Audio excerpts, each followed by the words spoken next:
Dan di hari pertama beliau berdagang, beliau mengambil barang-barang kemudian beliau menjualnya. Ada satu orang yang datang membeli dagangan Nabi SAW, membeli dagangan Nabi SAW. Orang ini dari luar Mekah. Dia datang, ini umur Nabi sudah 21 tahun ya, sudah tinggalin gembalaan, sekarang mulai masuk bisnis. Pada saat Nabi SAW transaksi sama orang ini mengatakan, ini saya bayar cash, hai Muhammad, saya titipin barangnya. Setelah tawaf, saya akan ambil. Orang ini umroh, gitu kan. Tentu dengan cara umroh pada saat itu ya, mereka sambil menyembah berhala dan seterusnya. Ini syariat Nabi Ibrahim yang masih tertinggal. Ternyata orang ini setelah selesai umroh, dia pulang ke kampungnya, dia lupa kalau dia sudah transaksi dengan seorang masyarakat Mekah bernama Muhammad ini sallallahu alaihi wasallam. Maka orang ini pulang ke kampungnya, 3 hari kemudian baru diingat sama dia. Diingat dia transaksi. Kalau tidak salah bahkan kampungnya orang ini 3 hari dari Mekah. Jadi 3 hari pergi, dia setelah 3 hari perjalanan tiba di kampungnya, 3 hari kemudian baru ingat, sudah 6 hari. 3 hari lagi kembali ke Mekah, 9 hari. Begitu tiba di Mekah, dia buru-buru ke pasar Ukaz. Dia kaget melihat Nabi SAW dalam kondisi yang sama, menjaga barangnya, tidak bergerak di situ terus. Waktu itu belum ada penyembahan jadi Nabi ya, belum ada syariat, belum ada apa-apa. Lalu orang itu bertanya, hai Muhammad, apakah kau menunggu dari pertama saya terhadap kamu barang ini? Dia bilang iya, karena anda mengatakan suruh tunggu. Gara-gara itu keluar julukan Muhammad Al-Amin, orang yang paling bisa terpercaya.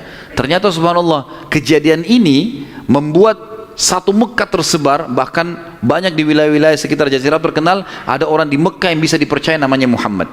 Akhirnya orang-orang Mekah pada datang mengamanahkan titipan-titipannya, dan semenjak itu Nabi SAW menjadi pedagang yang sangat sukses. Salah satu strategi dagang Nabi SAW adalah setiap orang titipin macam-macam, jadi sekian banyak orang menitip, termasuk yang menitip sama beliau adalah Khadijah, seorang pedagang, seorang janda kaya yang memang memiliki harta. Dan Nabi SAW punya strategi dagang. Dagangnya adalah beliau mengambil uang-uang titipan orang di Mekah, lalu ditransaksikan, beli produk Mekah. Apa saja produk Mekah? Semua pedagang pada saat itu tidak terkecuali, semuanya mereka bawa emas, mereka bawa perak ke negeri Syam, baru mereka beli barang dari negeri Syam, dibawa ke Mekah, baru transaksi. Jadi cuma 1 kali transaksi saja. Nabi SAW tidak. Uang itu semua dijadikan barang dari Mekah, dibeli semua barang-barang Mekah, dibawa ke negeri Syam. Barang-barang ini dijual di negeri Syam. Laku, dibelikan barang di negeri Syam, dibawa ke Mekah. Jadi double untungnya. Karena ini teman-teman sekalian, Nabi SAW menjadi pada saat itu salah satu orang terkayanya Mekah. Dan ini sekaligus membantah statement para orientalis mengatakan Muhammad, kita tentu mengatakan SAW, menikah dengan janda kaya karena dia miskin. Ini salah sekali. Karena Nabi SAW di fase dari 21 tahun sampai 25 tahun menikah dengan Khadijah itu sudah menjadi pengusaha yang sukses. Makanya beliau pada saat menikah dengan Khadijah, maharnya 20 ekor unta. 1 unta ratusan juta jumlahnya, harganya. Anggap kita hitung 100 juta saja, kalau 20 berarti 2 miliar. Ada antum sini melamar 2 miliar? Paling perangkat sholat. Jangan tersinggung. Jadi Nabi SAW melamar Khadijah dengan 20 ekor unta. Ini dusta orang kalau mengatakan Nabi SAW orang miskin. Dari mana? Pengusaha sukses, gitu kan? Dan waktu itu umurnya masih 25 tahun. Baik teman-teman sekalian, saya akan tutup pertemuan kita ini dengan, nanti kita akan kembali ke kisah Khadijah ya, radhiyallahu anha, nanti pernikahannya dengan Nabi SAW segala. Tapi ada kejadian yang perlu saya titik beratkan. Kejadian pada saat umur Nabi SAW 12 tahun. Kita review dulu kembali. Waktu umur 12 tahun, kan beliau dari umur 8 tahun sampai menikah kan tinggal sama Abu Talib. Dan Nabi SAW punya akhlak yang baik sekali, mulia sekali. Sampai Abu Talib itu sendiri malu dengan Nabi SAW. Di umur 8 tahun. Anaknya Abu Talib banyak. Kalau istrinya Abu Talib lagi siapin makan, anak-anaknya pada berebut. Nabi SAW duduk di pojok rumah. Enggak sama sekali. Enggak berebut. Nanti kalau selesai makan ada sisanya beliau makan. Sallallahu alaihi wasallam. Punya akhlak yang mulia dari masih kecil. Sampai Abu Talib bilang sama istrinya, khusus untuk Muhammad sisipkan makanan. karena dia tidak ikut berebut sama mereka, gitu kan. Baik, di umur 12 tahun, pernah satu waktu Abu Talib ini mau ke negeri Syam, urusan dagang. Pertama kalinya Nabi SAW, biasanya Nabi ini selalu pemalu, nggak banyak minta dan nuntut ke pamannya. Khusus pada saat itu Nabi SAW bergantung di bajunya Abu Talib, nggak mau lepasin. Pokoknya dia mau ikut. Abu Talib heran, tidak pernah Nabi SAW berperilaku begini. Musyawarah sama istrinya, nggak pernah Muhammad begini. Kenapa seperti ini? Pasti ada sesuatu gitu. Maka setelah musyawarah, kayaknya dibawa aja deh. Dibawalah ke negeri Syam. Pergilah Nabi SAW bersama dengan Abu Talib dan kafilahnya. Pada saat mau tiba di negeri Syam, sebelum tiba di negeri Syam, kafilah ini melewatin sebuah gereja, teman-teman sekalian, dan di situ ada satu pendeta bernama Bahira. Dan ini riwayat Bukhari Muslim menceritakan masalah itu ya. Dan sampai sekarang di negeri Syam masih ada puing-puingnya gerejanya Bahira ini. Pada saat itu di zaman Nabi SAW ada gereja ini, dan sampai sekarang masih ada sisa puingnya. Saya pernah lihat cuplikannya sendiri, ada sisa puingnya di negeri Syam, tepatnya di Syria ya. Kemudian teman-teman sekalian, pada saat melewatin kafilah ini melewatin gereja, si Bahira ini, kepala pendeta di gereja itu, memang lagi nunggu informasi tentang Nabi terakhir nih. Dia ngeliat-lihat di jendela gerejanya, setiap kafilah lewat dilihat sama dia, terutama yang dari Jazirah Arab. Secara kebetulan dengan hikmah ilahi lewat kafilahnya Abu Talib, dan kafilah ini agak berbeda dengan yang lainnya. Kafilah itu berarti 3 unta ke atas ya, baru dinamakan kafilah. 3 ekor unta ke atas baru dinamakan kafilah. Waktu lewat kafilah Abu Talib ini, ada awan yang menaunginya. Beda dengan kafilah lain, padahal lagi terik matahari. Dan tidak sengaja kafilah Abu Talib istirahat di sebelah gereja, dan ada pohon-pohon kurma yang berderet, itu semuanya seperti menundukkan daun-daunnya ke kafilah itu. Pendeta ini perhatikan, kafilah tanya ini, kirim satu orang, tanya mereka kafilah dari mana nih? Jawabannya dari Jazirah Arab. Dari mana? Dari kota Mekah. Kata Bahira, hidangkan makanan sebaik mungkin di gereja, undang semua kafilah ini masuk makan. Diundanglah. Ringkas cerita, masuklah mereka untuk makan, dan pada saat satu kafilah ini masuk, yang ditinggalkan di situ hanya Nabi SAW.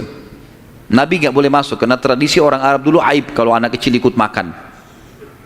Nanti selesai orang tua makan baru makan. Tapi ini tradisi jahiliyah. Kalau sekarang antum lakukan, antum juga jahiliyah. Makan, kasih anak-anak makan. Kenapa harus disendirikan? Mungkin dia lapar, kesian, gitu kan? Baiklah.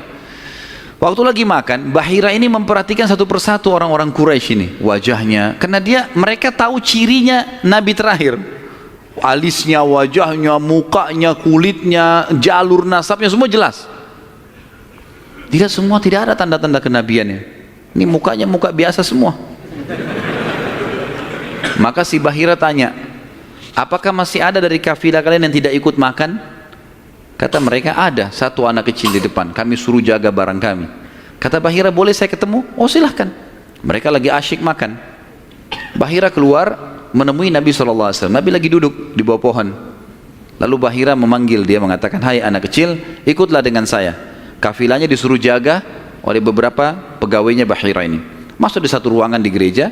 Kemudian Nabi SAW berdiri lalu kata, jadi orang Mekah begini teman-teman, di Mekah itu ada patung namanya Lat dan Uzza. Lat dan Uzza ini 2 patung yang luar biasa dikultuskan di Mekah. Hebat patung ini menurut mereka. Jadi kalau bersumpah atas nama Lat dan Uzza sudah tidak mungkin berbohong. Kalau bohong kualat nih. Maka pendeta ini tahu Bahira, dia bilang, hai anak kecil, saya akan bertanya kepadamu atas nama Lat dan Uzza. Ini semua anak kecil sampai orang tua di Mekah tahu nama ini, dan mereka ketakutan kalau dengar nama ini. Apa jawaban Nabi SAW waktu itu? Umur 12 tahun, masih kecil. Kalau kita sekarang masih SD gitu kan. Maka beliau mengatakan, jangan engkau sebutkan 2 nama berhala itu, karena aku membencinya. Aku tidak suka dengan patung itu. Penasaran Bahir, diperhatikan wajahnya, alisnya, matanya Nabi SAW. Perlu teman-teman tahu ya, ciri fisik Nabi SAW itu luar biasa, tersebutkan secara rinci di Taurat dan Injil. Allah mengatakan dalam Al-Quran, a'udzubillahi minasyaitonirrajim, ya'rifunahu kama ya'rifuna abna'ahum.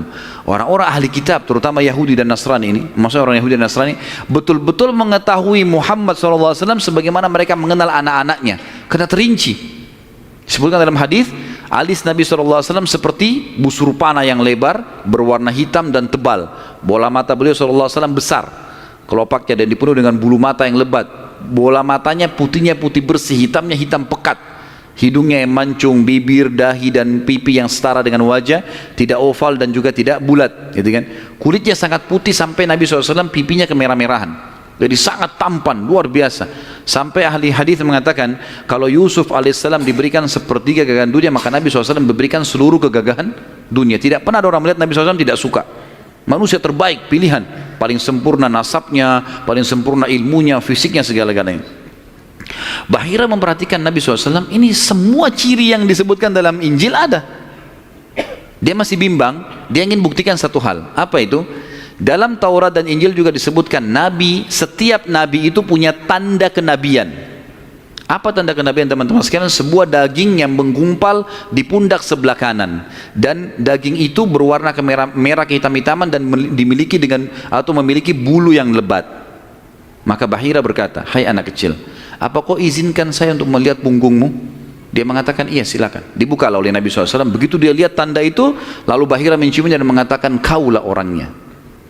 Tapi garis bawah satu hal ya, tanda ini tanda kenabian. Hah? Sudah selesai dengan Nabi Muhammad SAW. Jadi kalau di punggung antum ada dusta semua itu. Tidak ada hubungannya sama Nabi. Loh ya, karena banyak orang yang ngaku-ngaku Nabi nih. Kata Nabi SAW, akan datang 50 dajjal, pendusta, setelah aku meninggal, mengaku semuanya Nabi. Mereka semua pendusta, aku penutup para Nabi dan Rasul, gitu kan. Karena ada orang mengaku gitu. Jadi ini khas untuk Nabi-Nabi dan sudah ditutup dengan Nabi Muhammad SAW. Sudah habis ceritanya.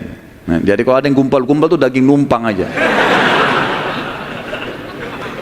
Pada saat itu Bahira pun membawa Nabi SAW masuk ke dalam ruangan makan, lalu berkata, siapa walinya anak ini? Wali, ya. Siapa walinya anak ini? Kata Abu Talib, saya ayahnya. Abu Talib berkata, pamannya. Kata Bahira, tidak mungkin kau ayahnya. Anak ini mati ayahnya waktu dia masih 6 bulan di perut ibunya. Pendeta di negeri Syam tahu.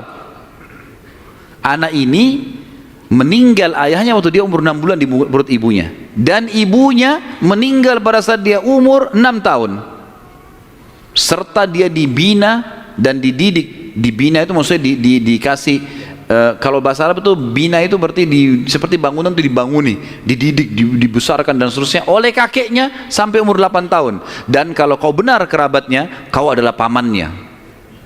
Abu Talib kaget, dari mana anda tahu semua itu? Benar semua. Dia bilang, kami temukan dalam kitab kami.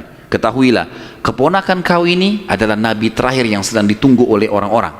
Dan kalau orang Yahudi tahu dia dari turunan Arab, maka pasti mereka akan membunuhnya sebagaimana mereka berusaha membunuh Isa alaihissalam. Kalau mereka tidak suka, mereka tolak, gitu kan? Maka jangan bawa ke negeri Syam, bawa pulang ke Mekah segera. Akhirnya dibawa pulanglah Nabi SAW ke Mekah pada saat itu. Waktu dibawa pulang ke Mekah, setelah tiba di Mekah, maka ada kejadian kecil di sini dan kita tutup dengan ini tentunya. Waktu sudah pulang ke Mekah, Abu Talib sudah mulai ketakutan karena dia sudah dengar informasi tentang ponakannya nih. Zaman dulu juga teman-teman sekalian, ada tradisi buruk ini sebenarnya, tradisi buruk juga. Seringkali dukun-dukun dan peramal ini menjual jasa. Mereka datangin negeri-negeri atau kota-kota, tawarin jasa. Datang, tancapin kemah, kemudian mereka jual jasa. Ayo siapa yang mau diramal, bayar, gitu kan? Seperti itulah. Waktu itu pas Abu Talib tiba di Mekah, pas peramal-peramal lagi masuk di Mekah, maka orang-orang Mekah bawa anaknya suruh ramal, lihat mukanya, lihat tangannya, lihat segala macam. Pada saat itu teman-teman sekalian, Abu Talib ingin mengetes. Dia bawa Nabi SAW, dicari sama dia, mana pimpinannya dukun nih, peramal-peramal nih. Ditemukan lalu dibawalah Nabi SAW, waktu masih kecil, umur 12 tahun tadi, dibawa. Terus pimpinan peramal itu dalam kisah, dalam buku sejarah disebutkan, memandang Nabi SAW dengan pandangan yang sangat tajam. Dan dia tidak bicara apa-apa. Dia mengatakan, tahan anak ini. Lalu dia masuk ke kemahnya. Kemungkinan dia bicara sama dukun, sama setan-setannya nih. Makan dukun. Ini saya nggak bisa tebak anak ini nih. Abu Thalib lihat pimpinan ini, biasanya dia kalau anak-anak Mekah datang, oh ini nasibnya begini, sudah bawa, bayar. Seperti itulah. Ini enggak. Lama dalam kemah. Abu Thalib ketakutan, dibawa Nabi SAW. Dan Abu Thalib titip pesan, kalau dia tanya, jangan sebutin di mana anak ini. Dibawalah Nabi SAW pulang ke rumah, Abu Thalib kembali ke situ. Lama, baru dukun itu keluar, peramal itu keluar dari kemahnya. Lalu dia teriak, mana anak tadi itu di sini? Nggak ada yang nyaut, karena Abu Thalib sudah titip pesan. Abu Thalib waktu itu termasuk anaknya Abdul Muttalib, Raja Mekah. Tapi Abu Thalib tidak dinobatkan jadi raja pada saat itu kan. Maka mereka diam. Yang kedua kali, mana anak itu di sini? Sampai 3 kali, kesimpulan terakhir, kata peramal itu, kita tentu tidak percaya peramal, tapi dia mengatakan, ya, kalau anak itu memiliki kedudukan yang sangat tinggi, dan dia akan memimpin dunia. Begitu loh bahasanya. Dengan ini teman-teman sekalian, maka orang-orang Mekah jadi lebih yakin kalau Nabi SAW ini punya kedudukan. Walaupun kita secara orang Muslim tidak percaya dengan dukun semua, tapi historinya begitu. Secara histori seperti itu. Allahu a'lam. Dan insya Allah nanti kedepannya kita akan bahas tentang pernikahan Nabi SAW, prosesi pernikahannya, ya, kemudian anak-anaknya, sampai ke masa fase kenabian. Allahu a'lam.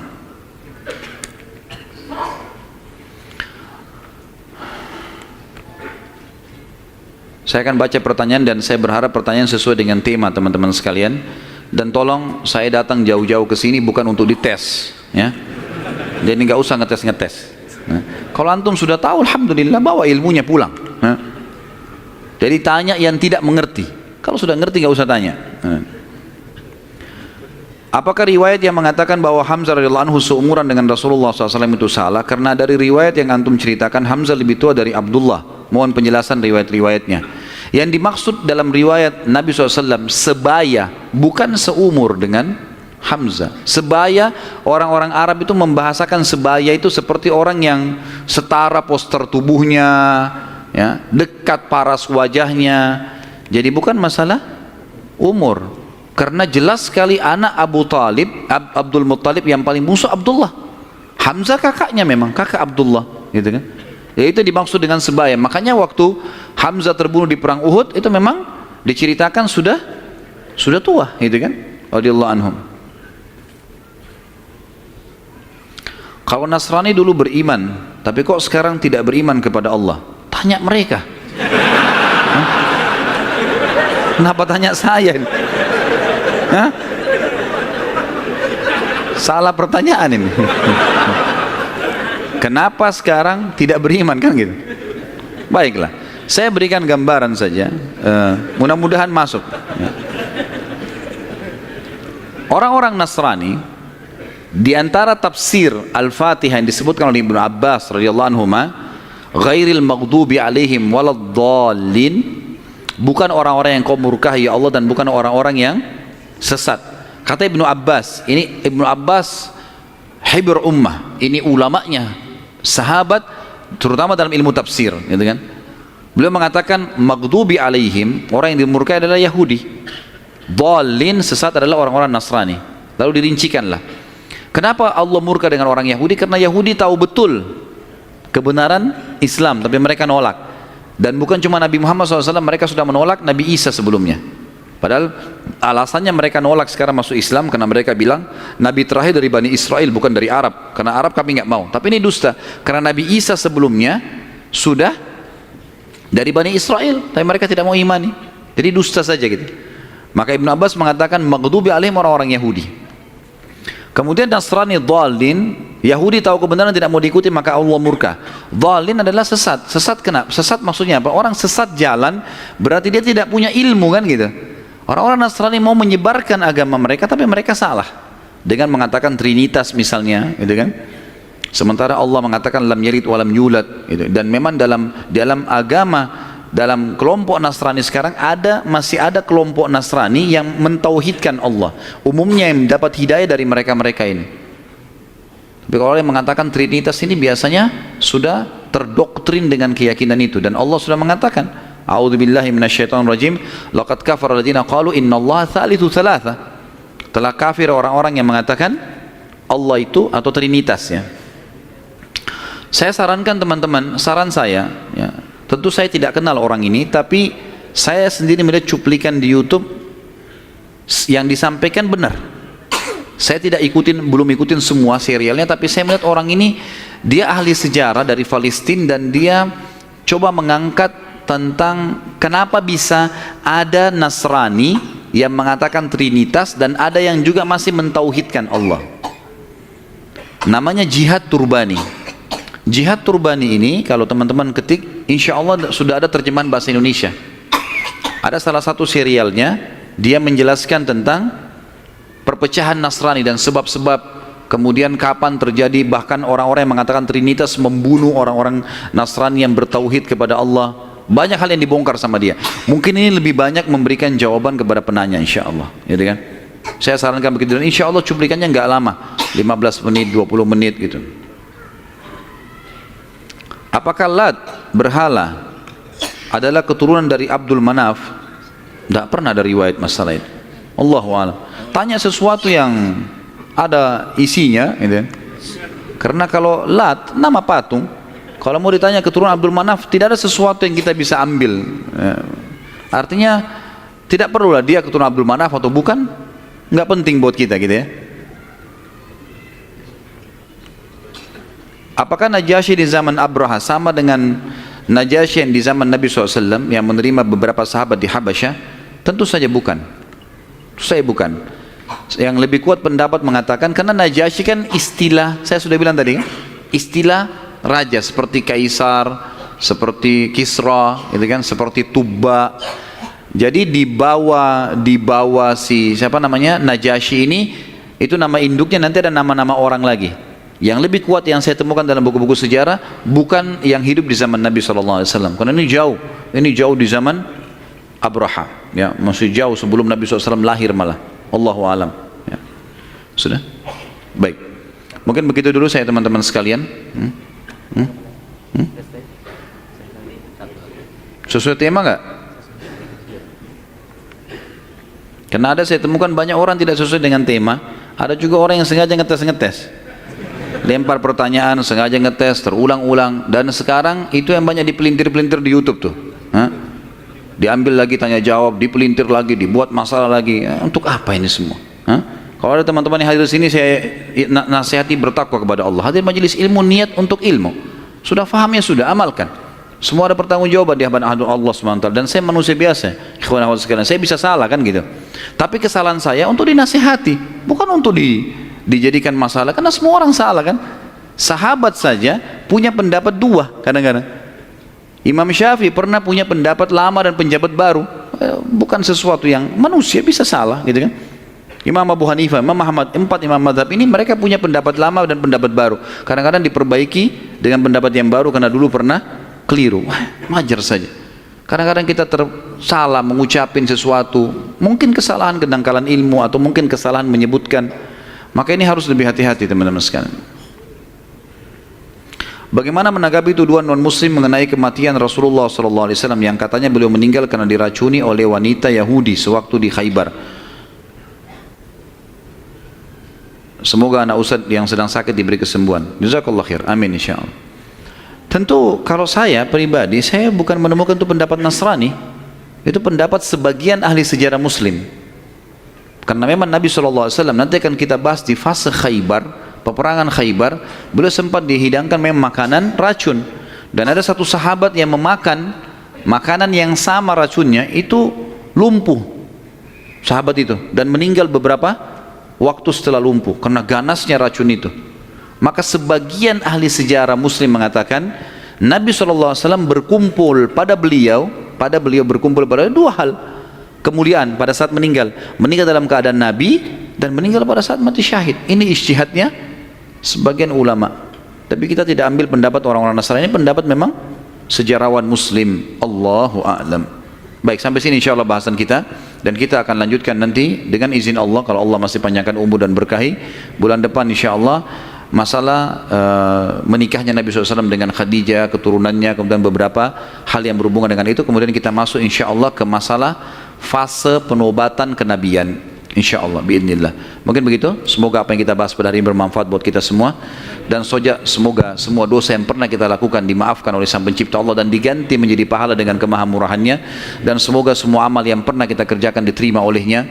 Semua sisa umur kita ke depan diberkahi, baik di keluarga, di harta, di keturunan, kemudian juga puncaknya kita masuk surga tanpa hisab. Dan kita selalu mendoakan saudara kita di Palestina, di Syria, di Yaman, di Irak, di Myanmar, di Ahsa, dimanapun mereka berada sedang tertindas. Semoga Allah ikhlaskan niat mereka, terima para syuhada mereka, muliakan Islam di tangan mereka dan tangan kita semua, dan semoga Allah dengan kemahamurahannya menyatukan kita semua di surga firdausnya tanpa hisab.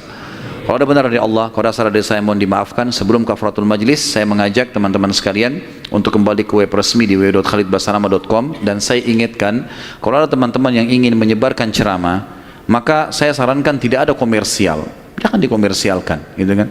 Kalau dikomersialkan akhirnya nanti antum memaksakan diri untuk memberikan judul yang mengkritik lah dan seterusnya, dan ini akhirnya menjadi sumber fitnah yang menjadi kemana-mana gitu. Jadi ada satu orang bahkan sempat memasukkan email ke tim kami lalu mengatakan, kenapa Ustadz sekarang menahan ceramah-ceramah ini? Apakah Ustadz lebih mendahulukan dunia daripada akhirat? Ya. Gara-gara dianya mengomersialkan ceramah ini. Ya. Kemudian kami tahan komersial itu, tidak boleh lagi dikomersialkan.